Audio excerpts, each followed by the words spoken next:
ನಮ್ಮೆಲ್ಲರ ಪ್ರೀತಿಯ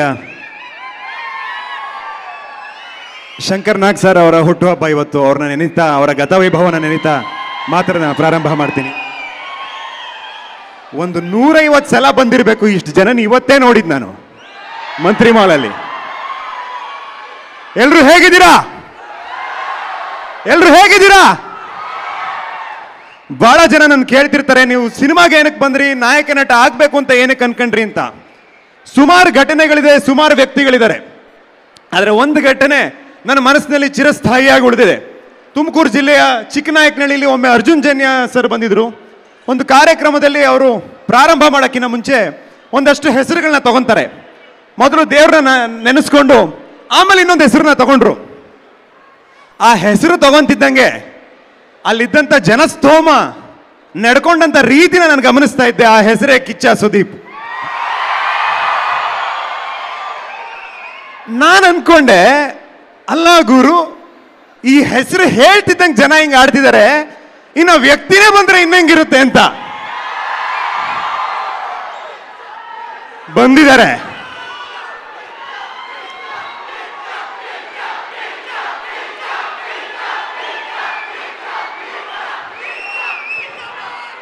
ಆ ವ್ಯಕ್ತಿನೇ ಬಂದ್ರೆ ಹೇಗಿರುತ್ತೆ ಅಂತ ಅನ್ಕೊಂತಾ ಇದೆ. ಅದು ನನ್ನ ಸಿನಿಮಾ ಟ್ರೈಲರ್ ರಿಲೀಸ್ಗೆ ಬಂದಿದ್ದಾರೆ ಅಂದ್ರೆ ನನಗೆ ತುಂಬಾ ಖುಷಿ ಆಗ್ತಾ ಇದೆ.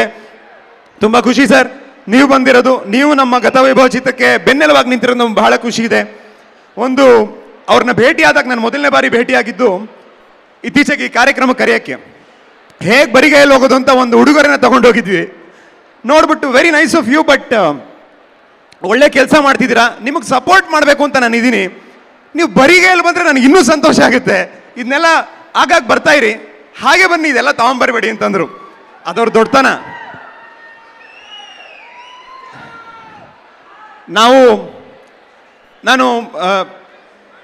ನಾನು ಲಂಡನ್ನಲ್ಲಿ, ಬ್ರಿಟನ್ನಲ್ಲಿ LLB ಮಾಡಬೇಕಾದ್ರೆ 3 ವರ್ಷಗಳ ಕಾಲ ಬೇರೆ ಬೇರೆ ಚಿತ್ರಗಳ ತುಣುಕುಗಳನ್ನ ಒಂದಷ್ಟು ತೆರೆ ಮೇಲೆ, ಒಂದಷ್ಟು ಮಿರರ್ ಮುಂದೆ ಪ್ರಾಕ್ಟೀಸ್ ಮಾಡ್ತಾ ಇದ್ದೆ. ಅದಾದಮೇಲೆ ನಾನು 2017ಕ್ಕೆ ಭಾರತಕ್ಕೆ ಬಂದಾಗ ಬೀದಿ ನಾಟಕ, drama, short movie, martial arts, gymnastics, dance, 20 kg ದೇಹದ ತೂಕ ಇಳಿಸೋದು, ಅಭಿನಯ ಶಾಲೆಗಳಲ್ಲಿ ತರಬೇತಿ ತಗೊಳ್ಳೋವಂಥದ್ದು, ಮತ್ತು ಆ್ಯಕ್ಟಿಂಗ್ ವರ್ಕ್ಶಾಪ್ಸ್ ಮಾಡೋವಂಥದ್ದು, ಈ ಥರ ತಯಾರಿಗಳು ಮಾಡ್ಕೊತಾ ಇದ್ದೆ.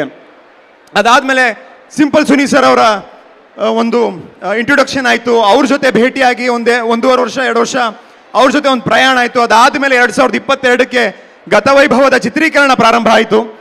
ಅಲ್ಲಿಂದ 3 ವರ್ಷ ಹಿಡಿತು. ಅಲ್ಲಿಗೆ ನಾನು ನಟನೆ ಆಗಬೇಕು ಅಂತ ಹೇಳಿ ಪ್ರೊಫೆಷ್ನಲ್ ಟ್ರೈನಿಂಗ್ನ ಪ್ರಾರಂಭ ಮಾಡಿ 8 ವರ್ಷಗಳಾಯಿತು. ಎಷ್ಟೋ ಬಾರಿ ಅನ್ನಿಸ್ತಾ ಇತ್ತು ನನಗೆ, ಏನಕ್ಕೆ ಇಷ್ಟು ವರ್ಷ ತಗೊತಾ ಇದೆ, ಯಾಕೆ ನನಗೆ ಈ ಥರ ಯಾಕೆ ಆಗ್ತಾ ಇದೆ, ಇಷ್ಟೊಂದು ಕಾಲ ಯಾಕೆ ತಗೊತಾ ಇದೆ, ತುಂಬ ಫ್ರಸ್ಟ್ರೇಷನ್ ಆಗ್ತಿತ್ತು, ನೋವಾಗ್ತಿತ್ತು ಮನಸ್ಸಿಗೆ. ಆಗ ನಾನು ಕಿಚ್ಚ ಸುದೀಪ್ ಸರ್ನ ಜ್ಞಾಪಿಸ್ಕೊತಾ ಇದ್ದೆ. ಏನಕ್ಕೆ ಅಂದರೆ 1996ರಲ್ಲಿ ಜನವರಿ ತಿಂಗಳಲ್ಲಿ ಅವರ ಮೊದಲನೇ ಸಿನಿಮಾದ ಮುಹೂರ್ತ ನಡೆಯುತ್ತೆ. 10 ದಿನಗಳ ಕಾಲ ಚಿತ್ರೀಕರಣ ಆಗುತ್ತೆ. ನಾನು ಹುಟ್ಟೋಕ್ಕೂ ಮುಂಚೆ 96ರಲ್ಲಿ 10 ದಿನಗಳ ಕಾಲ ಚಿತ್ರೀಕರಣ ಆಗಿ ಆ ಸಿನಿಮಾ ನಿಂತೋಗುತ್ತೆ. ಅದಾದಮೇಲೆ 2ನೇ ಸಿನಿಮಾ ಮುಹೂರ್ತ ಆಗುತ್ತೆ, ಅದು ನಿಂತೋಗುತ್ತೆ. ಮತ್ತೆ 3ನೇ ಸಿನಿಮಾ 1997ರಲ್ಲಿ ತಾಯವ್ವ ಅಂತ ಬಿಡುಗಡೆ ಆಗುತ್ತೆ, 3 ದಿನ ಓಡೋದು. ಅದಾದಮೇಲೆ 4ನೇ ಸಿನಿಮಾ ಸ್ಪರ್ಶ ಬಿಡುಗಡೆ ಆಗುತ್ತೆ, ಒಳ್ಳೆ ಪ್ರತಿಕ್ರಿಯೆ ವ್ಯಕ್ತ ಆಗುತ್ತೆ. ಆದರೆ ಕರ್ನಾಟಕ ಬಂದ್ ಬೇರೆ ಬೇರೆ ಒಂದು ದುರ್ಘಟನೆಗಳಿಂದ. ಅವರ 5ನೇ ಸಿನಿಮಾ ಬಂತು, ಹುಚ್ಚ ಸಿನಿಮಾದಲ್ಲಿ ಕಿಚ್ಚ ಪಾತ್ರ ಮಾಡಿದ್ದು. ನಾನು ಅನ್ಕೊಂತಾ ಇದ್ದೆ, ಇಂಥ ಒಬ್ಬ ಅದ್ಭುತವಾದ ಕಲಾವಿದರಿಗೂ ಕೂಡ 5-6 ವರ್ಷ ಹಿಡಿತಾ, 5-6 ವರ್ಷ ಹಿಡಿತಾ ಜನರ ಮನಸ್ಸಿನಲ್ಲಿ ಒಂದು ಜಾಗ ಮಾಡೋದಕ್ಕೆ, ಒಂದು ಒಳ್ಳೆ ಪಾತ್ರ ಸಿಗೋದಕ್ಕೆ ಇಷ್ಟು ಕಷ್ಟ ಬೀಳಬೇಕಾಯಿತು. ಅವರೇ ಇಷ್ಟು ಕಷ್ಟ ಬೀಳಬೇಕಾಯಿತು ಅಂತಂದರೆ ನಾವು 7-8 ವರ್ಷ ಶ್ರಮ ಪಡೋದೇನು ದೊಡ್ಡ ವಿಚಾರ ಅಲ್ಲ ಬಿಡು ಅಂತ. ನಮ್ಮ ತಂದೆಯವರು ಯಾವಾಗಲೂ ಹೇಳ್ತಿರ್ತಾರೆ, ಒಂದು ಶಿಲೆ ಆಗಬೇಕು ಅಂದರೆ ಕಲ್ಲಿಗೆ ಪೆಟ್ಟು ಬೀಳಬೇಕು ಅಂತ. ಬಿದ್ದಿದೆ. 8 ವರ್ಷಗಳ ನಂತರ ಇವತ್ತು ಗತವೈಭವ ಆಗಿದೆ. ನಿಮ್ಮ ಮುಂದೆ ನವೆಂಬರ್ 14ಕ್ಕೆ ಬರ್ತಾ ಇದ್ದೀವಿ. ಆಶಿಕಾ ರಂಗನಾಥ್ ಅವರು 20 ಚಿತ್ರಗಳಲ್ಲಿ ನಟಿಸಿರುವಂಥ ಸುದೀಪ್ ಸರ್ ಜೊತೆ ನಟನೆ ಮಾಡಿದ್ದಾರೆ, ಚಿರಂಜೀವಿ ಸರ್ ಜೊತೆ ನಟನೆ ಮಾಡಿದ್ದಾರೆ, ಗಣೇಶ್ ಸರ್ ಜೊತೆ, ಹೀಗೆ ನಾಗಾರ್ಜುನ್ ಸರ್ ಜೊತೆ, ಹೀಗೆ ಹಲವಾರು ದೊಡ್ಡ ದೊಡ್ಡ ಕಲಾವಿದರ ಜೊತೆ, ದೊಡ್ಡ ದೊಡ್ಡ ನಿರ್ದೇಶಕರ ಜೊತೆ ಕೆಲಸ ಮಾಡಿರುವಂಥ ನಟಿ. ನನ್ನ ಮೊದಲನೇ ಚಿತ್ರದಲ್ಲಿ ಅವ್ರ ಜೊತೆ ನಟನೆ ಮಾಡುವಂಥ ಅವಕಾಶ ಸಿಕ್ಕಿದ್ದು ನನ್ನ ಅದೃಷ್ಟ ಅಂತ ನಾನು ಅಂದ್ಕೊಂಡಿದ್ದೀನಿ. ಅವರು ಒಂದು ಕುಟುಂಬದ ಸದಸ್ಯರಾಗಿ ಹೋಗ್ಬಿಟ್ಟಿದ್ದಾರೆ ನಮಗೆ. ಅದೇ ರೀತಿ ನನ್ನ ಜೊತೆ ನಿಂತಂಥ ನಮ್ಮ ದೀಪಕ್ ತಿಮ್ಮಪ್ಪ ಅವರು, ನಮ್ಮ ನಿರ್ಮಾಪಕರು, ನನ್ನ ಸ್ನೇಹಿತರು, ಅವರು ನನಗೆ ಬೆನ್ನೆಲುಬಾಗಿ ನಿಂತ್ಕೊಂಡ್ರು. ನಮ್ಮ ನಿರ್ದೇಶಕ ಗುರುಗಳಾದಂಥ ಸಿಂಪಲ್ ಸುನಿ ಅವರು ಸಿಂಪಲ್ ಆಗಿ ಒಂದು ಲವ್ ಸ್ಟೋರಿ, ಆಪರೇಷನ್ ಅಲ್ಮೇಲಮ್ಮ, ಬಜಾರು, ಬಹುಪರಾಕ್, ಅವತಾರ ಪುರುಷ, ಸಖತ್, ಚಮಕ್, ಹೀಗೆ 10 ಯಶಸ್ವಿ ಕನ್ನಡ ಚಿತ್ರಗಳನ್ನ ಕೊಟ್ಟಿರ್ತಕ್ಕಂಥ ನಿರ್ದೇಶಕರು. ಅವರ ಕನಸಿನ ಕೂಸು ಗತವೈಭವ ಇದೇ ಚಿಲ್ಡ್ರನ್ಸ್ ಡೇ ನಿಮ್ಮ ಮುಂದೆ ಬರ್ತಾ ಇದೆ.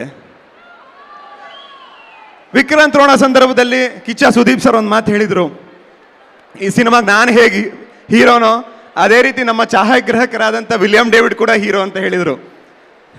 ನಮ್ಮ ಸಿನಿಮಾಗೂ ಅವರೇ ಹೀರೋ. ಗತವೈಭವದಲ್ಲೂ ಕೂಡ ಅದ್ಭುತವಾದ ಕೆಲಸನ ಮಾಡಿದ್ದಾರೆ. ಅದೇ ರೀತಿ ನಮ್ಮ music director Judah Sandhy sir, ನಮ್ಮ VFXನ ನಿರ್ಮಲ್ ಕುಮಾರ್ ಅವರು, ನಮ್ಮ ಕಾಸ್ಟ್ಯೂಮ್ ವರ್ಷಿಣಿ ಅವರು, ನಮ್ಮ ಪ್ರೊಡಕ್ಷನ್ ದೇವಣ್ಣ ಇರ್ಬೋದು, ಹೀಗೆ ನಮ್ಮ ಆಶಿಕ್ ಕುಸ್ಗೊಳ್ಳಿ ಎಡಿಟರ್ ಇರ್ಬೋದು, ನಾನು ಎಂಟೈರ್ ನಮ್ಮ ಟೆಕ್ನಿಕಲ್ ಟೀಮ್, ತಂತ್ರಜ್ಞರ ತಂಡಕ್ಕೆ ನಾನು ಈ ಸಂದರ್ಭದಲ್ಲಿ ಧನ್ಯವಾದಗಳನ್ನ ಹೇಳ್ತೀನಿ. ಯಾಕಂದರೆ ಈ ಕಾರ್ಯಕ್ರಮದ ಮುಖಾಂತರ ಅವರೆಲ್ಲರೂ ಶ್ರಮಕ್ಕೆ ನಾವು ಧನ್ಯವಾದ ಹೇಳುವಂಥ ಒಂದು ಅವಕಾಶ ಸಿಕ್ಕಿದೆ. ಒಂದು ನನಗೆ ನೆನಪಿರೋವಂಥದ್ದು, ಪ್ಯಾನ್ ಇಂಡಿಯಾ ಅನ್ನೋ ಪದ ನಿಮ್ಮ ಕಿವಿಗಳಿಗೆ ಯಾವಾಗ ಬಿದ್ದಿದ್ದು? ಯಾವ ವರ್ಷದಲ್ಲಿ ಪ್ಯಾನ್ ಇಂಡಿಯಾ ಅನ್ನೋ ಪದ ಯಾವ ವರ್ಷದಲ್ಲಿ ಬಿದ್ದಿದ್ದು ನಿಮ್ಮ ಕಿವಿಗೆ? ನಿಮ್ಮ ಕಿವಿಗಳಿಗೆ ಪ್ಯಾನ್ ಇಂಡಿಯಾ ಅನ್ನೋ ಪದ ಬೀಳಕ್ಕಿಂತ ಮುಂಚೆ ಪ್ಯಾನ್ ಇಂಡಿಯಾ ಸ್ಟಾರ್ ಅವರು. ಆ ಪದನೇ ಗೊತ್ತಿರಲಿಲ್ಲ ನಮ್ಮ ಜನಕ್ಕೆ, ಆವಾಗಲೇ ಪ್ಯಾನ್ ಇಂಡಿಯಾ ಸ್ಟಾರ್ ಅವರು. ಅವರು ಬಹಳ ಒಬ್ಬ ಒಳ್ಳೆ ತಂತ್ರಜ್ಞರು ಕೂಡ, ಟೆಕ್ನಿಕಲಿ ತುಂಬ ಸೌಂಡ್ ವ್ಯಕ್ತಿ. ಅವರು ಸಿನಿಮಾದ ಗ್ಲಿಮ್ಸಸ್ಗಳು, ರಶಸ್ಗಳನ್ನ ನೋಡಿ ತುಂಬ ಚೆನ್ನಾಗಿ ಬಂದಿದೆ, you are looking good man, you done a good job, you done a good job, you looking good man ಅಂತ ಹೇಳಿ ತುಂಬ ಪ್ರಶಂಸೆ ವ್ಯಕ್ತಪಡಿಸಿದ್ರು. ಸಿನಿಮಾ ಸ್ಕೇಲ್ ಬಗ್ಗೆ, ಬಜೆಟ್ ಬಗ್ಗೆ ಒಳ್ಳೊಳ್ಳೆ ಮಾತುಗಳನ್ನ ಆಡಿದ್ರು. ಈಗಲೂ ಕೂಡ ಮಾತಾಡ್ತಾರೆ ನನ್ನ ನಂತರ. ಸೊ ಅವರಂತ ಒಬ್ಬ ಟೆಕ್ನಿಕಲಿ ವಿಚಾರವಂತರು ಬಂದು ನಮ್ಮ ಸಿನಿಮಾಗೆ ಬೆನ್ನೆಲುಬಾಗಿ ನಿಂತ್ಕೊಂಡಿರುವಂಥದ್ದು, ಒಳ್ಳೊಳ್ಳೆ ಮಾತುಗಳನ್ನ ಆಡಿರುವಂಥದ್ದು, ನಮಗೆ ಪ್ರೋತ್ಸಾಹ ಕೊಟ್ಟಿರುವಂಥದ್ದು ಬಹಳ ದೊಡ್ಡ ವಿಚಾರ. ನವೆಂಬರ್ 14ಕ್ಕೆ ಗತವೈಭವ ನಿಮ್ಮ ಮುಂದೆ ಬರುತ್ತೆ. 4 ಸಿನಿಮಾನ ಒಂದೇ ಟಿಕೆಟ್ ದುಡ್ಡಿಗೆ ನೋಡ್ತೀರಾ? 4 ಸಿನಿಮಾನ ಒಂದು ಟಿಕೆಟ್ ದುಡ್ಡಲ್ಲಿ ನೋಡ್ದಂಗೆ. ಪುನರ್ಜನ್ಮದ ಕಥೆ ಇದು.